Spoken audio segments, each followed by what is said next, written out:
ఇప్పుడు ఆంధ్రప్రదేశ్లో రోజు రోజుకి మావిగన్ మీద చర్చ పెరుగుతుంది, ఆదరణ కూడా అంతే పెరుగుతుంది. దీంతో కూటమి చాలా అంటే తర్జన భర్జనలు అయితే పడుతుంది కూటమి ప్రభుత్వం. ఎందుకనంటే కనుక మావిగనికి వస్తున్న విపరీతమైనటువంటి ఆదరణ చూసే. నిజంగా అయితే కనుక ఎందుకని అంత ఆదరణ వస్తుందంటే కనుక ఒకసారి కూర్చుంటే మాట్లాడుకోవచ్చు మనం. అసలు వాస్తవంగా అయితే కనుక ఏంటి, ఈ పక్కన మావిగన్ ఒక టేబుల్ వేసి, ఈ పక్కన అమరావతిని ఒక టేబుల్ వేసి, మధ్యలో గీత కొట్టి తేడాలు చూద్దాం అంటాం కదా. ఒకసారి తేడాలు వివరించండి అని అంటారు సార్. సేమ్ ఆ రకంగా తేడాలు చూస్తే మావిగన్ అవసరమా ఆంధ్రప్రదేశ్కి, అమరావతి అవసరమా అనేది క్లియర్ కట్గా అర్థమైపోద్ది. నిజంగా ఒక్కసారి ఆ తేడాలు ఏంటో జస్ట్ సింపుల్గా ఒకసారి తేడాలు ఏంటో చూద్దాం. చూసే ముందు వీడియో ఎండ వరకు చూడండి. అవసరం కదా రాష్ట్రానికి అవసరమైన వీడియో ఫస్ట్ మీరు బాధ్యతగా లైక్ చేయండి. లైక్ చేస్తే ఎక్కువ మందికి ఇన్ఫర్మేషన్ షేర్ అవుతుంది. కొత్తగా మన ఛానల్ చూస్తే పక్కాగా సబ్స్క్రైబ్ చేయండి. అసలు ఈ తేడాలు ఏంటో చూద్దాం. మావిగన్ చూసుకుంటే కనుక ఒకటి, పోర్టు అలాగే ఎయిర్పోర్టు హైవేల కనెక్టి ఉన్నటువంటి పట్టణాలతో కూడిన ఒక మహానగరం ఆల్రెడీ ఉంది. అర్థమైందా? మావిగన్ కనుక అమలు చేయాలనుకుంటే పోర్టు ఎయిర్పోర్టు హైవేల కనెక్టివిటీ ఉన్న పట్టణాలతో కూడిన మహానగరం మావిగన్. దాంట్లో కొత్తగా ఏం రావాల్సలా ఆల్రెడీ ఉన్నాయి. అర్థమైందా? అమరావతి ఇవేమీ లేవు. రైతుల నుంచి బలవంతంగా సమీకరించిన 1,00,000 ఎకరాల ఖాళీ స్థలం సుమారు ఉంది.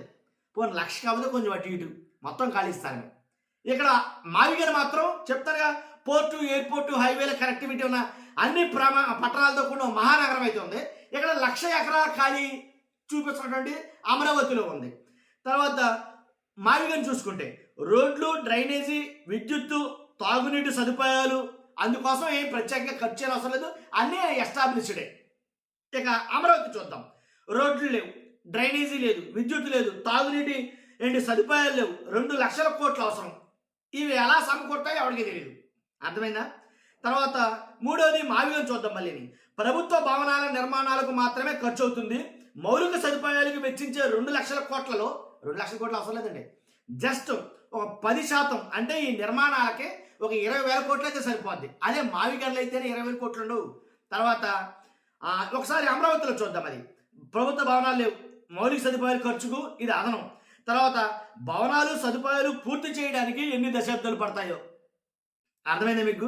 కాబట్టి తెలియని పరిస్థితి. ఇంకోటి ఏంటంటే మళ్ళీ మావిగన్ చూద్దాం. వెంటనే రాజధానిగా ప్రకటించి ప్రభుత్వ భవనాలు నిర్మించుకోవడానికి పట్టే సమయం చాలా అంటే చాలా తక్కువ. రాజధానిని ఆల్రెడీ అనౌన్స్ చేసేయచ్చు. తర్వాత ఇప్పుడు అదే మీకు అమరావతి చూస్తే కనుక తొలి విడత భూములు ఇచ్చిన రైతులకు ఇంకా ప్లాట్లు అభివృద్ధి చేసి ఇవ్వాల్సి ఉంది. ఇంకా రెండో విడత ఏదైతే ఉందో రెండో విడత సమీకరిస్తున్నారో ఈ ప్రక్రియకి ఎన్ని పడుతుందో తెలియదు. కాబట్టి రైతుల్లో ఈ విషయం అయితే తీవ్ర ఆందోళన అయితే ఉంది. అర్థమైంది మీకు? తర్వాత భూములకు సంబంధించి ఎలాంటి సమస్య లేదు, ఎలాంటి వివాదాలు రావు ఎక్కడ మావిగన్ అయితే కనుక. అర్థమైంది కదా? తర్వాత మళ్ళీ మావిగన్ చూసుకుంటే ఎప్పటికీ ప్రజలు నివసిస్తున్న వాణిజ్య వ్యాపార కార్యకలాపాలు నడుస్తున్న ప్రాంతం ఇలాంటి ప్రాంతాలే రాజధానిలో అభివృద్ధి చెందుతాయి. కాబట్టి డెవలప్డ్ ఆల్రెడీ ఉంది కాబట్టి. తర్వాత ఇక్కడ ఎలాంటి నిర్మాణాలు లేవు అమరావతిలో. ఇక వాణిజ్య కార్యకలాపాలు ఎక్కడ ఉంటాయి? రాజధాని అభివృద్ధి చెందడానికేమో అవకాశం తక్కువ అక్కడ వాస్తవం మాట్లాడాలంటే. తర్వాత మావిగన్ చూసుకుంటే 4 కార్పొరేషన్లు 2 మున్సిపాలిటీలు ఉన్న ప్రాంతం మావిగన్. 4 కార్పొరేషన్లు 2 మున్సిపాలిటీలు ఉన్న ప్రాంతం మావిగన్. అదే మన అమరావతి కేవలం అంటే 29 గ్రామాలు ఉన్న ప్రాంతం. ఇప్పుడు ఏది రాజధాని, ఏది తేడా మీ ముందు పెట్టా, ఏది బెటర్ ఉంటుందో ఒకసారి ఆలోచించండి. దీని గురించి రాష్ట్ర ప్రజలందరూ కూడా చర్చించుకుంటున్నారు. ఇవి తేడాలు సరి చూసుకున్నారు. ఓ ఇది బాగుంది, ఇది బాగాలేదు అని చెక్ చేసుకున్నారు. చూద్దాం ఏం జరుగుతుందో, ఏం జరగబోతుందో అనేది అనమాట.